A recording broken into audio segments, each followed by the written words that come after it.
LBWB gang, Ajay भैया here. तो students, मुझे सभी जन पता है कि आप सभी जन आपकी 10th स्टैंडर्ड की फर्स्ट यूनिट टेस्ट, जी हाँ स्टूडेंट्स, 10th स्टैंडर्ड की फर्स्ट यूनिट टेस्ट बहुत सारे स्टूडेंट्स अपने जून महीने में देने वाले हैं और उसके बाद बहुत सारे बच्चे जुलाई मंथ में भी उनकी फर्स्ट यूनिट टेस्ट देने वाले हैं।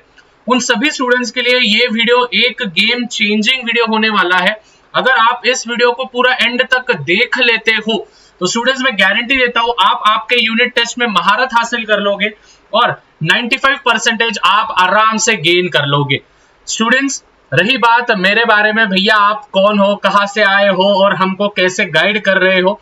स्टूडेंट्स, पिछले 3-4 सालों से भले यूट्यूब पे ही नहीं, मैंने ऑफलाइन क्लासेस में भी बहुत सारे स्टूडेंट्स को मैंने गाइड किया है और आप आपके सीनियर से भी पूछ सकते हो कि भैया किस प्रकार से गाइड करते हैं और जो बोलते हैं वही पेपर में भी आता है, मतलब आता है।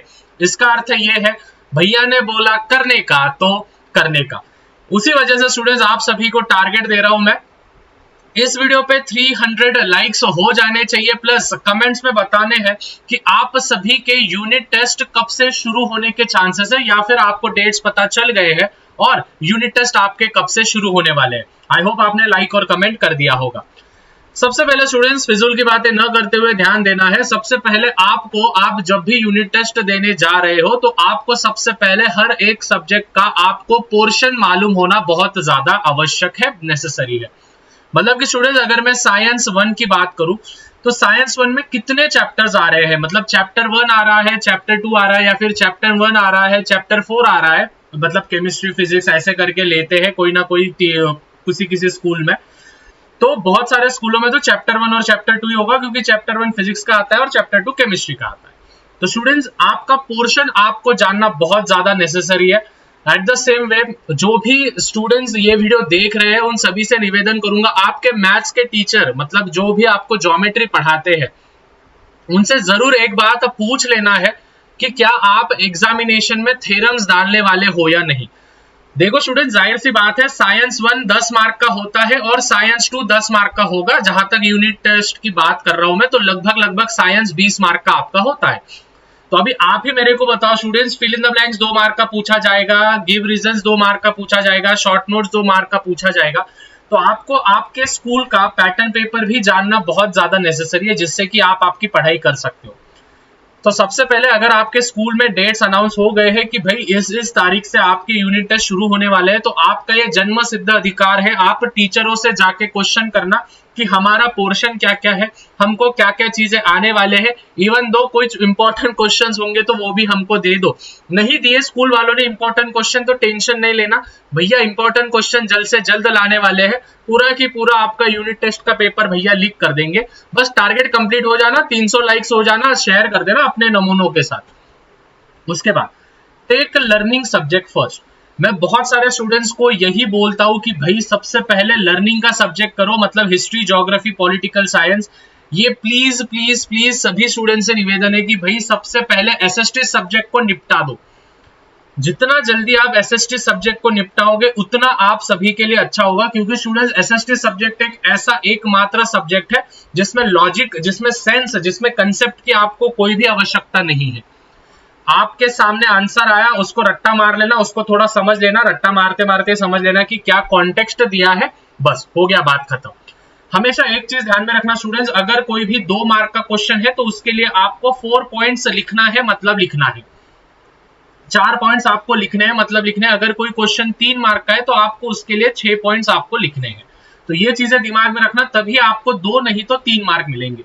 1 मार्क का अगर कोई डेफिनेशन वगैरह होगा तो आपको क्या करना है, डेफिनेशन के साथ साथ एक एग्जांपल भी लिख देना है। मतलब कि अगर उधर आया क्वेश्चन डिफाइन मास या फिर डिफाइन सेंट्रीपिटल फोर्स, तो सेंट्रीपिटल फोर्स का आपने डेफिनेशन लिख दिया, लेकिन उसके साथ साथ आपको एक एग्जांपल भी देना है। डेफिनेशन में एग्जांपल देना आवश्यक है, नहीं तो 1 मार्क ही आपको मिलेगा, सॉरी आधा ही मार्क आपको मिलेगा और आधा मार्क आपका कट जाएगा। सिंपल।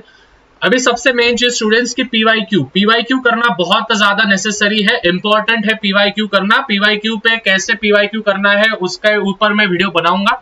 उसके पहले स्टूडेंट्स एक चीज ध्यान में रखना है, लिंक मैंने डिस्क्रिप्शन में दिया है, ओसवाल पब्लिशर्स। जी हाँ स्टूडेंट्स, ओसवाल पब्लिशर्स के तरफ से आप सभी के लिए पीवाईक्यूज के बुक आए हैं। बाद में रेट बढ़ जाते हैं एग्जाम के टाइम पे, इसीलिए फटाफट से बुक नीचे से परचेस कर लेने हैं। लास्ट 10 इयर्स के सॉल्व पेपर्स है, सीबीएसई के भी है और at the same way state board के भी है, सभी के पेपर्स है। नीचे लिंक डिस्क्रिप्शन में मैं दे दूंगा, जहां पे आपको English, math, science, social studies पिछले 10 साल के यहाँ पे सीबीएसई के 10th स्टैंडर्ड के आपको क्वेश्चन पेपर्स मिलेंगे विद सॉल्यूशन। जैसे आप यहाँ पे जूम करके भी दिखा देता हूँ स्टूडेंट्स में, जैसे पेपर 2024, फिर यहाँ से आपका 2014 से लेके तो 2024 तक है, सभी पेपर्स है। यहाँ पे इंग्लिश दिया है, यहाँ पे साइंस है, यहाँ पे मैथमेटिक्स है, ठीक है। यहाँ पे मैं आपको एक सैंपल पेपर भी बता देता हूँ, देखो यहाँ पे सैंपल पेपर, यहाँ पे क्वेश्चन है और यहाँ पे तुरंत उसके आंसर्स भी दिए हैं। तो मतलब कि स्टूडेंट्स पिछले 10 साल के पेपर से अगर आपने हर एक चैप्टर के अगर ये क्वेश्चंस भी कर लिए तो लगभग यूनिट टेस्ट में आपके 20 मार्क में से 15 मार्क तो आराम से आपको मिल ही जाएंगे, भैया की गारंटी। So links are in the description, फटाफट से जाके परचेस कर लेना है, भैया के भरोसे पे जाओ, टेंशन लेना नहीं है। पिछले 2 साल से बुक्स को मैं देख रहा हूं और इतना तगड़ा कंटेंट आपको महाराष्ट्र में क्या पूरे इंडिया में आपको नहीं मिलेगा जितना ओसवाल पब्लिशर्स आपको देते हैं। तो links are in the description. Last 10 years solved papers आपको मिलेंगे, सीबीएसई के हो, एसएससी के हो, links are in the description, please एक बार जाके चेक करना है। अभी सबसे बड़ा क्वेश्चन दिमाग में आपके ये आता है कि भैया हम पढ़ाई कब करें, मॉर्निंग में करें या फिर नाइट में करें। देखो ध्यान से समझना, सबसे पहली चीज आपको स्टूडेंट्स दिन में से 3 घंटा आपको निकालना है, मतलब निकालना है 3 घंटे भी आपने निकाल दिया अभी। और 3 घंटे कौन से हैं, स्कूल के घंटे छोड़ के और ट्यूशन के घंटे छोड़ के। मतलब स्कूल में सपोज आप 6 घंटे जाते हो, ट्यूशन में 2 घंटे जाते हो, तो वो 8 घंटे निकाल के घर पे आप जब सेल्फ स्टडी कर रहे हो उसके में 2-3 घंटे गिन रहा हूं।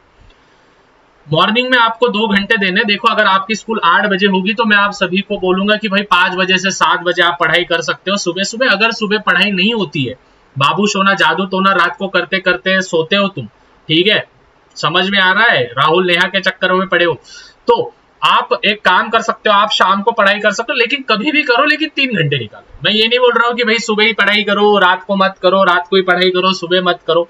बट हाँ, मैं being a educator, being a teacher, being a भैया आप सभी का, आपको एक चीज कहूंगा, भाई हो सके तो मॉर्निंग में बस आप लर्निंग ही करो, क्यों 1 घंटा तो भी करो, बट मॉर्निंग में ही लर्निंग करते जाओ। आपने भी आपके दादाजी से, दादी जी से, आपके घर वालों से आपने सुना होगा की बेटा सकाळीच अभ्यास करायचा, सकाळी पाठांतर करायचं। जर सकाळी तू पाठांतर करशील तर तुझ्या डोक्यामध्ये ते शिरून राहील, तुझ्या डोक्यामध्ये ते राहील आणि तू एग्जामिनेशन मध्ये जाऊन फोडू शकतो। तो मैं भी तुम सबको यही कहूंगा कि भाई मॉर्निंग में अगर आप करोगे तो लर्निंग ही करोगे, मॉर्निंग में मैथ्स फलाना ढिकाना कुछ सॉल्व नहीं करोगे। और रात को जब नींद आती है, रात को जाहिर सी बात है रात को नींद आती है, जब भी हम पढ़ाई को बैठते हैं तब ऐसी नींद नहीं आएगी, जब पढ़ाई को बैठेगा तब नींद आएगी। तो रात को क्या करना है, आप सभी बच्चों ने मैथ्स और सॉल्विंग का जो भी है न्यूमेरिकल सॉल्व कर लिए, डायग्राम्स बना लिए या फिर कुछ कर लिया, रैशनल थिंकिंग कर लिया, वो रात को लर्निंग करो मत।